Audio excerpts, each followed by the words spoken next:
আসসালামু আলাইকুম বন্ধুরা, দেখেন সন্ধ্যা হয়ে গিয়েছে। যেহেতু বৃষ্টির দিন, এমনিতে নর্মালের তুলনায় একটু বেশি অন্ধকার হয়ে গিয়েছে। তো এমন সময় আম্মা বলল যে কাঁঠাল পেকেছে আর কি। এই যে এই কাঁঠালটা, এটা পেকেছে। এই যে নিচে একটা আছে, কিন্তু এই গাছে অনেক কাঁঠাল ছিল। এই যে দেখেন,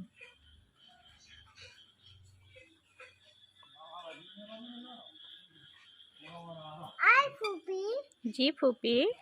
গাছ তলায় গেছে কেন? পানি পড়েছে বাবা। কেন? হ্যাঁ আম্মা, কাটা ফেলো।